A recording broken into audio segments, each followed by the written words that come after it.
pessoal? Vamos continuar aqui com o nosso papo sobre pensamento computacional. Agora a gente vai falar de umas atividades que a gente faz sempre, todo dia. Como as outras várias que a gente tem feito. Várias das outras, não todas, né? Vocês fizeram pudim? Bom, aqui, ó, vamos falar, né, de pensamento computacional aplicado à navegação, pesquisa e filtragem. Um pouquinho sobre isso. Lembrando, né, que para decompor pensamento computacional, a gente tem que decompor, abstrair, decompor a tarefa, reconhecer padrões, abstrair para conseguir fazer que o problema se resolva para o caso geral e, finalmente, explicitar o algoritmo de maneira que aquele meu agente entenda do que eu estou falando. Bom, vamos olhar o caso concreto aí. Você já navegou na web hoje? Tchan, tchan. Já fez alguma pesquisa hoje na web? Você usou algum filtro? Para o vídeo e pensa. Pronto, parou e pensou, né? Tá. Então, vamos pensar aí, usando esses exemplos que vocês têm. A gente vai estar usando abordagem. Você pensou em exemplos concretos, mas aqui nessa aula, e na maioria das aulas, a gente vai estar usando uma abordagem conceitual. A gente não vai ficar dando um sistema X, sistema Y, dando nome aos bois, e sempre que possível, né? Às vezes tem que falar, por exemplo, do Scratch já é uma ferramenta que a gente está usando no curso. Então, para a gente aprender. Então, aqui, ó, a gente vai fazer, sem referência a sistema em particular, não vou tentar não falar de um possível, né, motor, máquina de busca que vocês usem. A gente vai falar das tarefas e não de um sistema, tá? Porque, afinal de contas, é para abstrair, né? Então, vamos abstrair. Então, o que é navegar na web? Né? Navegar na web, a gente tem um conjunto de páginas que estão ligadas aí por, né, esses links que a gente está acostumado a ver, e esses links têm esses tais endereços aqui. Conforme eu vou navegando numa página, eu identifico o endereço e vou para frente. Por exemplo, esse caminho que eu desenhei aqui. Tá? Então, esse outro caminho que está na animação também. Esse aqui já é um outro. Aliás, era o mesmo. Então, esse é um exemplo de navegação na web que a gente faz todo dia. A gente nem pensa de novo, a gente não pensa que a gente está fazendo isso, mas a gente está fazendo. Né? E, mais do que isso, dado o mesmo conjunto de páginas, a gente pode navegar diferentemente no mesmo conjunto de páginas. Tá? A gente navegou daquele jeito, mas a gente pode estar navegando, né, de um outro jeito. Ó, lembra que aquele lá estava indo para lá? Agora a gente está indo para o canto de cá. Quantas vezes a gente começa a navegar e a gente chega no mesmo número de páginas, na mesma página e começa a ir para outro caminho? Às vezes de propósito, às vezes sem perceber. Né? A gente está navegando, usando os links que o autor ou os autores deixaram ali para a gente, e a gente está explorando aquele espaço de modo, às vezes aleatório, às vezes sistemático. Eu quero fazer isso, depois você sabe do que você está fazendo. Né? Então, você está seguindo ali, depende da sua tarefa. Né? Então, a gente está navegando, passeando de um link para o outro, passando de página em página. Né? A gente faz isso simples assim. Né? Então, é esse o tamanho da web? Aquele punhado de páginas que eu desenhei? Esse daqui, é esse o tamanho da web? Que eu posso navegar em 3, 4 páginas já acaba? Não é, né? É esse. Tem mais páginas aí que eu estou navegando. Né? E a web? O que é a web? Olha só. Aumentei o número de páginas para vocês. Eu continuo navegando aí. E aí, tá bom assim? Já navegou nessa quantidade de páginas na vida? Eu acho que sim, né? E quando a gente começa a navegar, a gente vai fazendo esse caminho tortuoso aí, né? E vai navegando de acordo com a nossa tarefa, de acordo com a nossa necessidade. Mas o que é a web, afinal? Que é essa web que a gente está navegando aí agora. Né? Qual que é o tamanho dela? 3,1 bilhões de páginas, de acordo com esses resultados, né, do Common Crawl, que eu deixo o link aí para vocês. Vocês podem ver todo dia lá. Todo mês eles saem com a lista de páginas que eles conseguiram navegar. Veja, essas páginas são as páginas que estão que você não precisa logar para entrar. São páginas que estão livres para qualquer um entrar. Né? Entra na Wikipedia, você vai passeando de um lado para o outro. não é página que você entra num sistema, o AVA da Univesp, por exemplo, você tem que logar, né? Aí eles não conseguem entrar para ver o que tem aqui. Então, tudo que está só de aberto tem esses 3 bilhões de páginas, tá? Que está se navegando sobre elas, que você pode navegar sobre elas. É muita coisa, né? Alguém sabe quanto que é 3 bilhões? Nem eu. É mais ou menos o seguinte, 3 páginas para cada habitante, né, do planeta. Uma página para cada 3 habitantes do planeta, por é o contrário, tá? Afinal de contas, né, essa estimativa de 2002 é de 8 bilhões de habitantes, então, faça as contas, né? É muita página. Contando que tem muita gente que mal nasceu, né, e não está navegando na web ainda, né, acabou de nascer. Então, é muita página que tem na web para a gente navegar. Como é que a gente encontra alguma coisa nesses 3,1 milhões de páginas? Né? Bom, a gente vai fazendo que nem a Joaninha? Vai lá, vai passeando, até achar o que eu encontro. A Joaninha vai acabar a bateria dela muito antes dela conseguir navegar em 3,1 bilhões de páginas. Né? E a nossa também, com certeza. Então, a gente não vai fazer assim. Agora, como é que funciona? Né? A gente normalmente usa um serviço de busca. A gente, né, o usuário vem aqui, fala com o serviço de busca, pede para ele, eu preciso dessa informação aqui, ele vai lá e dá para você o que ele achou. Legal, né? Prático, então tá. Como é que eu sei? Né? Uso o serviço de busca. E como é que o serviço de busca encontra alguma coisa em 3,1 bilhões de itens, de páginas? Bom, o serviço de busca é um programa, um serviço, software que tem que trabalhar. Alguém fez esse cara. Aliás, muita gente fez. Né? Mas vamos abstrair aí que tem um grupo de pessoas que fez esse sistema.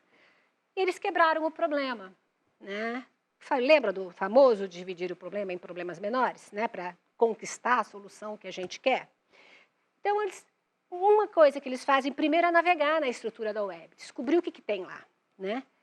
E aí, eu consigo descobrir o que tem. Quer dizer, primeiro eu navego na estrutura e descubro a estrutura, propriamente dita. As caixinhas, aquelas caixas que eu estava desenhando. Aí eu consigo pegar o que tem dentro de cada uma daquelas páginas. E aí eu pego o filtro, o conteúdo que é relevante para o usuário. Né? Então, eles, né, quebraram nesses 3 níveis, ou em outros níveis. Né? Essa é uma abstração que eu estou fazendo para vocês, que vocês podem fazer e que se aplica a esse problema. Né? Podem variar, ter mais ou menos, né? Muito mais, com certeza você vai quebrando, mas eu estou colocando esses 3 problemas para a gente discutir. Tá? Bom, o que acontece? Como é que se faz a navegação? Né? Eles lembram que eles tinham que resolver navegar nas páginas? Então, vamos ver. Os usuários normalmente navegam nessa estrutura que existe. Né? Se tem um link para cá, um link para cá, eu posso vir para cá, né? Eu posso navegar nessa estrutura aqui, é assim que eu navego. Então, um sistema de busca, ele não tem outra maneira de conhecer as páginas senão navegar também. Ele aprende com a gente. Né? Então, ele aprende aí a fazer essa navegação parecida que a gente está fazendo. Tá? Quando ele está fazendo isso, o que ele está capturando? Bom, tem que capturar o conteúdo para saber o que tem dentro, mas ele tem que capturar a estrutura. Né? Porque, afinal de contas, a estrutura da web é alguma coisa assim. Ó. Isso aí é uma abstração, né? Que está mostrando para a gente como esse negócio ramifica. Né? Ramifica pra caramba. E vejam que, vocês estão vendo que tem umas partes que são mais cheias do que outras? Né? Que são páginas, que são regiões em que tem mais conteúdo ali. Alguém ali, tem um nó super importante ali no meio que está levando para um monte de ligações. Né? Um monte de links. Aqui também tem um nozinho pequeno, que tem um monte de links em cima dele. Toda vez que a gente tem um tufo assim, é porque aquelas páginas ali estão bem conectadas com aquela lá do meio. Certo? Então, ela tem essa estrutura. Então, conforme o sistema, você, ou o sistema de busca, a parte de navegação dele vai navegando, ele consegue capturar essa informação, registrar dentro dos arquivos, do banco de dados que ele tenha. Né? E ele vai aprendendo isso da mesma maneira que a gente faz, só que ele faz muito mais rápido. E, aliás, são vários fazendo ao mesmo tempo, né? Não é um só. Que mais que a gente pode ver? Então, ele abstraiu aí, aprendeu com a gente. Aí, quando ele aprendeu com a gente, ele reconhece esse padrão aí, inclusive reconhece o padrão, né, de que tem uma página A que está ligada com a página B, né, que está ligada, que vai lá para a página essa aqui, A vai para B, B vai para I vai para D, por exemplo. E com isso ele vai construir, ele sabe que a navegação assim, ele abstrai isso que ele já tinha visto que a gente estava fazendo, né? E ele abstrai e com isso ele consegue navegar, construir aquela estrutura lá que parece uma... Como é que chama aquela flor que é assim?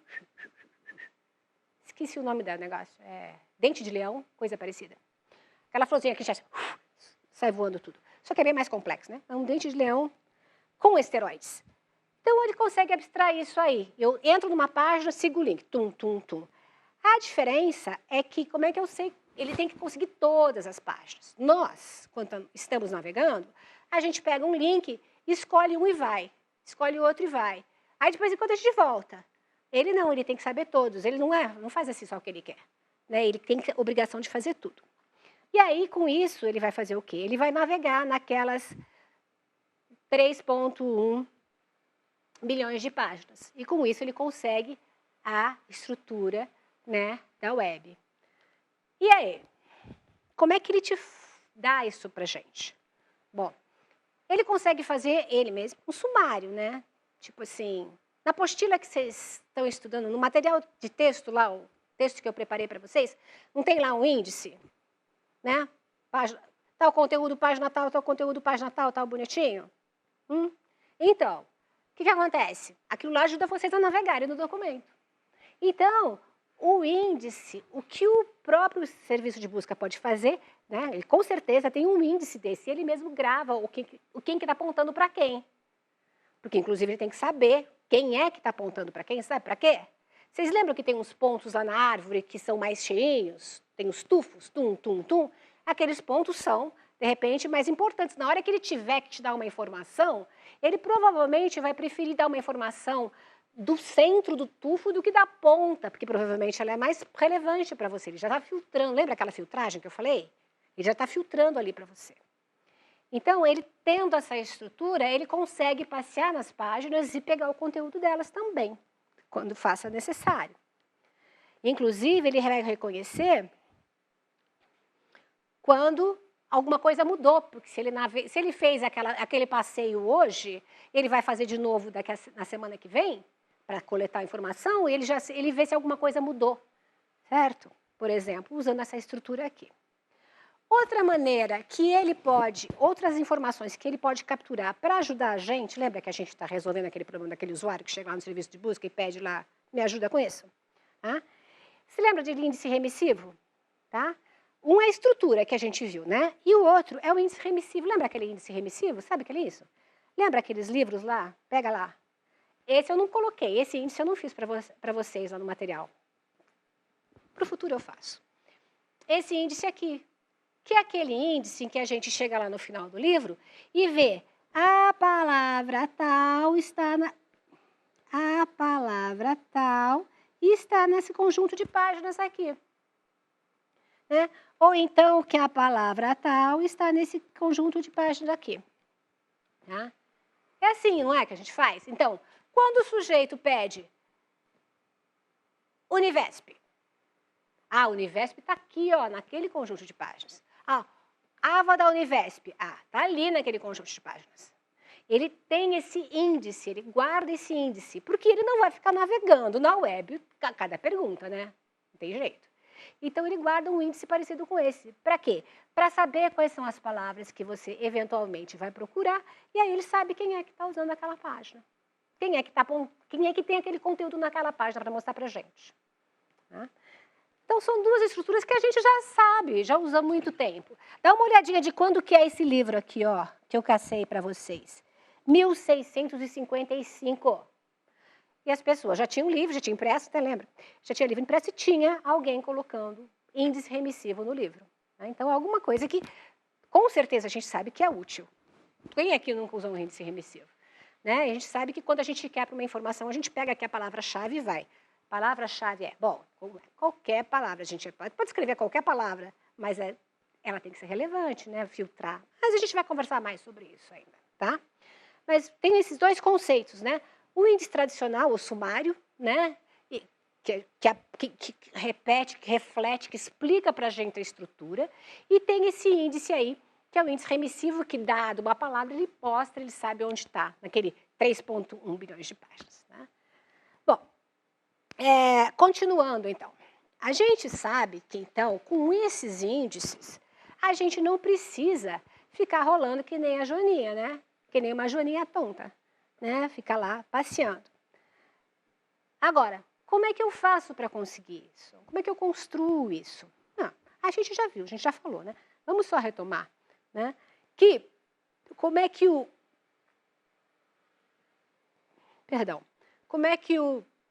serviço de busca, o módulo dele de navegar, de colocar informações, faz? Ele vai lá, ó, pega, por exemplo, essa página aqui, né? E sabe que, ó, esse termo aqui, essa página aqui, ele vai começar na página aqui, ó, no A, tá bom? Por exemplo. Aí ele fala, ó, o A tem o termo 1 e o termo 2, tá vendo? Então, ele sabe que tem um termo 1, que está na página A, e tem o termo 2, que está na página A. Certo? Aí ele vem para a página C. Na página C tem o termo 3 e o termo 4, são termos novos. Então, ele cria termo 3, termo 4. Tá? E aí, o termo 3 está na página 3 e o termo 4 também. Então, o termo 3 está na página C e termo 4 está na página C. Entenderam como é que funciona? Aí, ó, se vocês forem continuar aqui, vocês vão achar que tem um erro nesse meu slide, que eu lembrei agora. Né? Que é o seguinte, vamos achar o erro? Se eu não falasse para vocês, vocês não iriam saber? O velho truque de contar para vocês acharem no meio da aula. Vamos lá. Aqui, eu tenho o termo 1, 2, 3 e 4. Aqui no termo 3 e 4 estava no C, aí daqui, ó, eu vou para o D, por exemplo. Ou eu vou para o C, eu tenho que guardar onde eu já fui, hein? Certo? Vocês estão vendo que ficou o B lá atrás? Mas a gente volta lá. O C, ó, tem o termo 3 e o termo 4. Tá vendo que aqui o termo 3 só está marcando C? Acharam o erro? Tinham visto? Então, aqui tinha que ter D também. Ups! Ah, minha letra tá bonita. Tá? E aí vai. Aí o termo 3 e 4, então no D, aqui tá certo. Vem para frente. O E tem o termo 5 e o termo 6, que eu crio aqui termo 5 e termo 6. E marco que estão no E, e vou. Entenderam isso da coisa? Tá. Eu só tenho que lembrar, conforme eu estou construindo isso aqui, que eu tenho que navegar em todos os links disponíveis em cada página. Se eu tivesse mais páginas aqui, eu teria que sair navegando em tudo isso, afinal de contas, tem que achar, né? E então, conforme eu vou navegando, eu tenho que lembrar, ó, que ficou uma para trás. E como é que eu lembro que ficou uma para trás? Eu vou indo para frente até conseguir. A hora que eu não consigo mais, eu vou voltando. E vou lembrar, já fiz essa, fui aqui para frente, achei. Acabei, voltou. Tem mais uma. Vou para frente. Voltei? Acabou. Tem mais uma. Tá? É assim que a gente faz. É como se a gente estivesse indo para um jardim, molhar várias plantas, e um jardim tem vários blocos. Né? Eu vou para um canto, molho as plantas daqui, molho todas as plantas daqui, acabou. Aí eu volto e vou para outro canto e molho as plantas daqui, acabou. Eu volto e vou para cá e molho as plantas desse canto. É mais ou menos a mesma coisa. É isso que a gente já faz. Já faz normalmente, e é isso que a gente faria aqui para construir esse índice. Né? E também é o outro índice, o índice de sumário. Tá? Então, a gente constrói esse índice assim, e o índice, esse outro índice, que é o índice da estrutura, que é aquele índice lá da nossa plantinha, né? Nossa árvore, a plantinha dá uma planta de 3,1 bilhões de páginas, ela cresce e vai apontando para as outras, a gente pode criar assim. a gente sabe, do mesmo jeito que a gente está navegando lá, molhando as plantas, né? A gente sabe que o A está guardando o endereço de B, que o B eu sei o endereço de C, que o C tem o endereço de D, que D tem o endereço de E, e eu vou guardando isso nas minhas tabelas. Né? E conforme eu vou avançando, eu vou registrando tudo isso. Ótimo. Né? Agora o nosso serviço de busca tem tudo isso para nos oferecer. Tá? Então, o que a gente tem agora? Agora é só buscar. O que o usuário vê aqui, ó, ele pede para o serviço de busca, e o serviço de busca não entrega direto. Ele vai lá nos índices dele, vê onde é, quais daquelas páginas que ele navegou tem, o que eu estou procurando, e aí ele mostra para o usuário quais são as páginas encontradas. Quer dizer, uma pequena parte, né, aquela primeira página, né, de alguns. Tá bom? Muito bem. Agora só falta a gente descobrir como é que a gente faz busca eficiente e filtragem. Beleza? A gente fica por aqui hoje. Continuamos na próxima aula. Obrigada.